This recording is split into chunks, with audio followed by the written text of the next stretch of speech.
এই পর্বে আমরা দেখব যাদের অসম কপাল, অর্থাৎ এই ছবি দেখে আমরা বুঝতে পারছি যে এখানকার যে হেয়ার লাইন্স, এই ছবিতে দেখো যে চুল ওঠার যে জায়গাগুলো সেগুলো অসম, কোথাও চুল আছে কোথাও চুল নেই, এবং কপালের বিভিন্ন অংশ অসম। কিন্তু এই কপালটাকে কিছুটা ঢালু কপালও বলা যেতে পারে, কিন্তু পুরোপুরি তুমি একটা শেপ খুঁজে পাবে না, যে এম শেপ যেটা আমরা দেখেছিলাম, অথবা স্কোয়ার শেপ, অথবা কোনো চ্যাপ্টা টাইপের শেপ, এরকম কিন্তু নয় যে ফ্ল্যাট আবার পুরোপুরি ঢালু সুন্দর। কিন্তু এটা এদিক ওদিক অনেকটাই বেঁকে গেছে কপালটা। তো এরকম ধরনের আনইভেন ফোরহেড যদি হয়, তাহলে এরা, এই ধরনের মানুষরা সাধারণত শৈশবে খুব বেশি বাবা মার যত্ন পায় না, ফ্যামিলির যত্ন পায় না, যেরকম সেরকম ভাবে বেড়ে ওঠে। এরা সাধারণত যত্নের অভাব এদের থাকে এবং মনের মধ্যে সেই একটা ক্ষোভ দুঃখ এদের থাকে। এদের সাধারণত অনেকগুলো ভাই বোন হয় এবং তারাও খুব একটা যত্ন পায় না, এবং বিশেষ কোনো একটা সন্তান যাদের কপালের গঠন সুন্দর তারা অনেক সময় যত্ন পায়, এবং এদের থেকে সেই ভাই বা বোন ছোট হয় অনেক সময়। শৈশবের পর থেকে এরা যতই আস্তে আস্তে বড় হয়ে ওঠে, এদের ভিতরে একটা সিকিউরিটি ফিলিংসের অভাব হয়, অর্থাৎ ইনসিকিউর ফিল করে এরা নিজেকে, যেহেতু অনেক ছোটবেলা থেকে খুব একটা যত্ন পায়নি এবং কিছুটা অবহেলিতই হয়ে থাকে বন্ধু বান্ধবদের ক্ষেত্রে, সমাজের ক্ষেত্রে এবং পরিবারের ক্ষেত্রে। তখন এরা কি করে, জীবনে এরকম কোনো মানুষকে খুঁজতে থাকে যে তাকে অনেক বেশি ভালোবাসবে, তার কেয়ার করবে। সেই জন্য এদের সিকিউরিটি ফিলিংসটা অনেক বেশি প্রয়োজন হয়। এরা অন্যের কাছ থেকে ভালোবাসা চায়। এরা কিন্তু লাইফে কেরিয়ারে সফল হয়, কিন্তু ভালোবাসার দিকটা অর্থাৎ রিলেশনশিপের কর্নারটা এদের সবসময় অল্প বিস্তর ডিস্টার্ব থাকতে থাকে, এবং যতটা পরিমাণ মানুষের কাছ থেকে এরা চায় ততটা অনেক সময় পায় না, কারণ এরা অনেক ক্ষেত্রে দুঃখী থাকে। এবং এদের জীবনে, পরবর্তী জীবনে প্রায় গোটা জীবনটা এমন এমন মানুষ থাকে যারা এদেরকে খুব একটা পছন্দ করে না, বা যত্নের অভাব এদের থাকতেই থাকে, এবং পরবর্তীকালেও গিয়ে সেই জিনিসটা এদের সঙ্গে বারবার রিপিট হয়, এবং তারা, তাদের কাছ থেকে এরা সমানে ভালোবাসা খুঁজতে থাকে। ঠিক যেমন দেখো আলাদা একটা ছবিতে আমরা দেখতে পাচ্ছি যে এই কপালটাও বেঁকা টাইপের কপাল, অর্থাৎ অসম। অর্থাৎ তুমি কোনো একটা বিশেষ গঠন এই কপালের মধ্যে খুঁজে পাবে না। তো তোমরা যতটা সম্ভব প্রতিবেশী এবং নিজেদের ক্লায়েন্টের মধ্যে এই ধরনের ছবি দেখবে, ছবি দেখার চেষ্টা করবে কপাল, এবং তাদের উপর প্রেডিকশন করে তোমরা কিন্তু তোমাদের কাজটা কতটা ভালো করে করতে পারছো সেটা করতে হবে তোমাদেরকে। কারণ ফেস রিডিং এর ক্লাসে এই ধরনের ফেস দেখে কনফিউজ কিন্তু হয়ে যাওয়ার জায়গাটা ভীষণ থাকে, প্রথম প্রথম ভীষণ বেশি কনফিউজ হয়ে যাওয়ার জায়গা থাকে। সেই কারণে তোমাদেরকে এমনভাবে দেখতে হবে, মুখের ছবি, তার মুখের প্রতিটা জায়গার ছবি ভালোভাবে দেখতে হবে, এবং বারবার সেই প্রেডিকশনের উপর তোমাদেরকে দক্ষতা আনতে হবে। দরকারে তার ফেসের আলাদা করে ছবি তুলে রেখে তুমি পরেও পর্যবেক্ষণ করতে পারো তোমার ক্লাসের নোটস অনুযায়ী ফলো করে। আর ঠিক এটাই এদের একটা প্রতিকূল পয়েন্ট, যার সঙ্গেই দেখা হয় তার মধ্যে এরা ভালোবাসা খুঁজতে যায়, কিন্তু সবাই এদেরকে ভালোবাসা দেওয়ার যোগ্য হবে না, এরা সেটা বুঝতে পারে না। সেই জন্যই এদের উচিত জীবনে আরো স্পেসিফিক হওয়া, ভালোবাসা দিলে ডেফিনেটলি ভালোবাসা পাওয়া যায়, এবং এদের উচিত নিজেদের জীবনেও কিছুটা মেডিটেটিভ লাইফস্টাইল লিড করা, যেখান থেকে এদের মনের মধ্যে যে বিরক্তি বা হতাশার যে মনোভাবটা রয়েছে সেই প্রতিকূল শক্তিটা ক্লিয়ার হয়ে গিয়ে এরা কিন্তু সম্পূর্ণ ভালোবাসার যে এনার্জি সেটা ইউনিভার্স থেকে পাবে। কিন্তু সেই জিনিসটা এরা বুঝতে চায় না, বা মেডিটেটিভ লাইফস্টাইলে আসতে চায় না, বা আধ্যাত্মিকতা থেকে অনেকটাই দূরে থাকে, যার কারণে এরা কিছুটা নিজেদের দোষেও এরকম পরিস্থিতির শিকার হয়।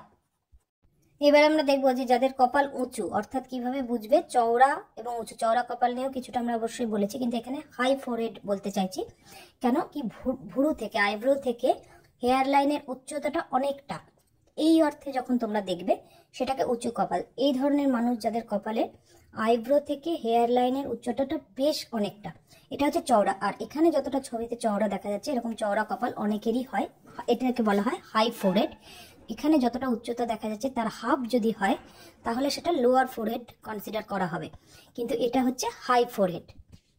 যাদেরই এই ধরনের চওড়া কপাল তারা খুব স্পষ্ট ভাবনা রাখতে ভালোবাসে, এরা ক্লিয়ার থিঙ্কার হয়, এরা জীবনের পরিকল্পনাও খুব ভালোভাবেই করে, এবং এরা সোজা সাপটা কথা বলতে ভালোবাসে, এবং এদের অনেক বড় স্বপ্ন থাকে জীবনে, সেটা এরা পূরণ করার চেষ্টা করে নিজেদের পরিশ্রম দ্বারা। এবং আর একটা ব্যাপার হচ্ছে, এরা নিজেরা যেটা ভাবে সেই ভাবনাটা সবার সাথে শেয়ার করে, এটা এদের একটা নেগেটিভ দিক। অর্থাৎ এদের আইডিয়া যেটা রয়েছে, প্ল্যানিং রয়েছে, অনেকের সাথে শেয়ার করে দেয়, যার ফলে ইউনিভার্সে কখনো কখনো ইস্যু তৈরি হয় এদের জন্য, এবং এদের প্ল্যানটা সাকসেসফুল হতে অনেক অনেক সময় দেরি হয়। তো এদের সেটা করাটা উচিত না। আর একটা ব্যাপার হচ্ছে যে যদি কোনো পুরুষ মানুষের এরকম চওড়া কপাল হয়, তাহলে এরা অনেক ধরনের নারী সঙ্গী রাখতে থাকে, মানে এদের মনও সেরকম উদার হয়, এবং অনেক ধরনের নারী সঙ্গীর সঙ্গে এরা কিন্তু সম্পর্ক করে থাকে। তবে এরা যে ভাবনাটাই করে, এদের বন্ধু বান্ধবদেরও সুচিন্তিত মতামত দিয়ে থাকে, এরা ভীষণ ভালো সাজেশন দিতে পারে এবং এরা ভালো কাউন্সিলর হয়, এরা মোটিভেট করতে পারে মানুষকে। এবং আরেকটা ব্যাপার হচ্ছে যে এরা যে ভাবনাটাই এরা ভাবে সেটার মধ্যে একটা যুক্তি থাকে, সেটার মধ্যে সম্ভাবনা একটা থাকে। যদি কাউকে এরা বিজনেস আইডিয়াও দিয়ে দেয় তাহলে কিন্তু সেটার মধ্যে একটা লজিক থাকবে বা কোনো কিছু প্ল্যান করেই বলবে। এরা কিন্তু হুটহাট যাতা কথা বলে দেয় না, সেই কারণে এরা যেটা বলে সেটার মধ্যে একটা লজিক অবশ্যই লুকিয়ে থাকে। তবে সেক্ষেত্রে উঁচু কপাল বা চওড়া কপাল হলেও, যদিও তোমরা দেখো আইব্রো থেকে হেয়ার লাইন্সের উচ্চতা অনেক বেশি, কপালটা অনেক বেশি চওড়া বা উঁচু, হাই ফোরহেড, এটাও দেখো, তার সাথে সাথে সেটা মেকা কিনা সেটাও দেখতে হবে। হেয়ার লাইন যদি স্ট্রেট না হয় তাহলে অসম কপালের যে প্রেডিকশন দেওয়া হয়েছে সেটাও কিন্তু কিছুটা এর সাথে অবশ্যই মিলবে এবং সেইভাবেই তোমাদের প্রেডিকশন করে করে চর্চার দিকে এগোতে হবে। এই পর্বে আমরা দেখতে পাচ্ছি লোয়ার ফোরহেড অর্থাৎ আইব্রো থেকে হেয়ার লাইন্সের উচ্চতা হাফ। আগের যে কপালে আমরা দেখেছি যে উঁচু ফোরহেড যেটা, সেখান থেকে এই ভিডিওটা দেখা যাচ্ছে যে সেই কপালের যত চওড়া উচ্চতা ছিল সেটার হাফ অর্থাৎ অর্ধেক যদি উচ্চতা হয় তাহলে সেটা লোয়ার ফোরহেড হিসাবে দেখা যাবে। অর্থাৎ খুব কম ছোট মাপ যদি দেখা যায় তাহলে মোটামুটি লোয়ার ফোরহেড, লো ফোরহেড হিসাবে তোমরা দেখতে পারো। এই ধরনের ফোরহেডের উচ্চতা 1 থেকে 1.5 ইঞ্চির মধ্যেই হয়। এই ধরনের ব্যক্তিরা ভীষণ ইম্পালসিভ হয় অর্থাৎ ভায়োলেন্ট হয়, কোনো কোনো ছোট ছোট ব্যাপারেও এরা জীবনে রিয়্যাক্ট করে। এদের মনোভাব যথেষ্ট ন্যারো মাইন্ডেড হয় এরা, অর্থাৎ মনের মধ্যে মনোভাব লুকিয়ে থাকে, অর্থাৎ মনের মধ্যে কিছু প্রতিকূল শক্তি লুকিয়ে থাকে, নানা রকম প্যাচ লুকিয়ে থাকে এদের।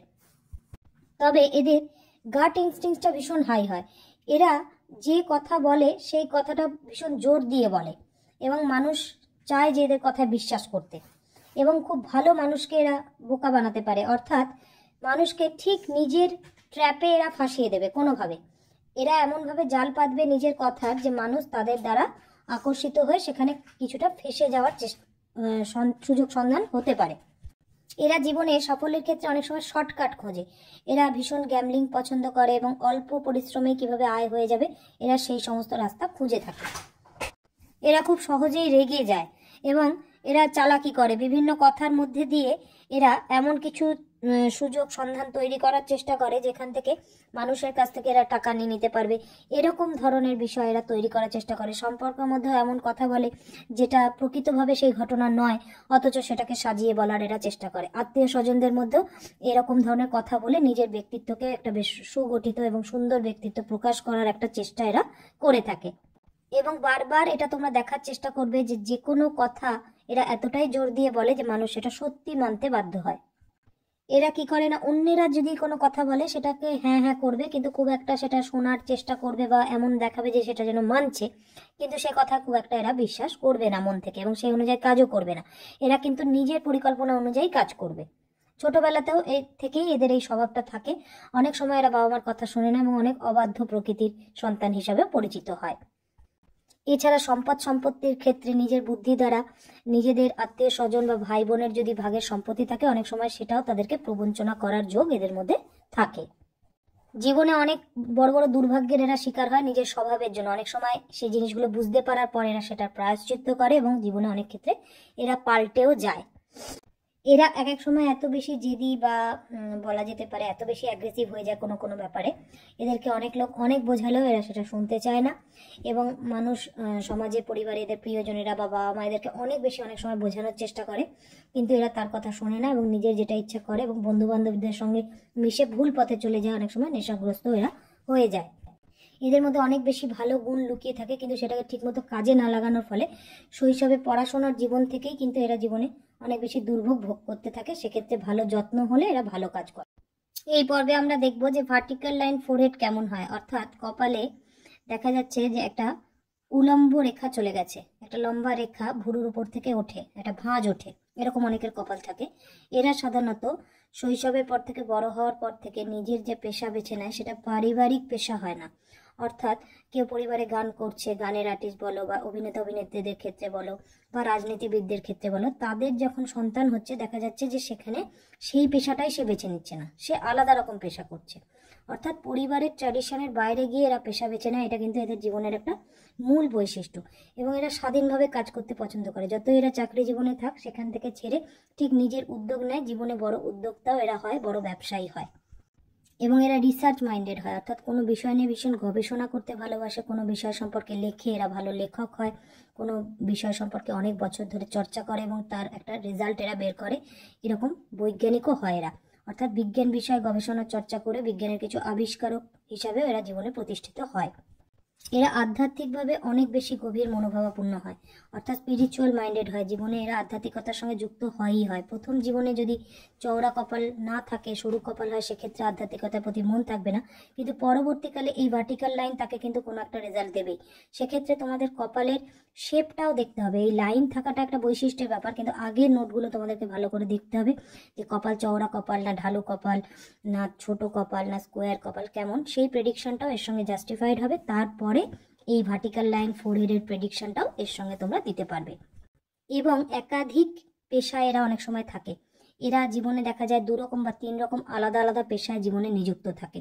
কখনো দেখা যাচ্ছে বিজ্ঞান চর্চা করতে করতে আবার কোনোভাবে হয়তো ম্যানেজমেন্টের দিকে চলে গেল, আবার কোনোভাবে রাজনীতির দিকে চলে গেল, বা হয়তো খেলোয়াড় ছিল সেখান থেকে রাজনীতির দিকে চলে গেল।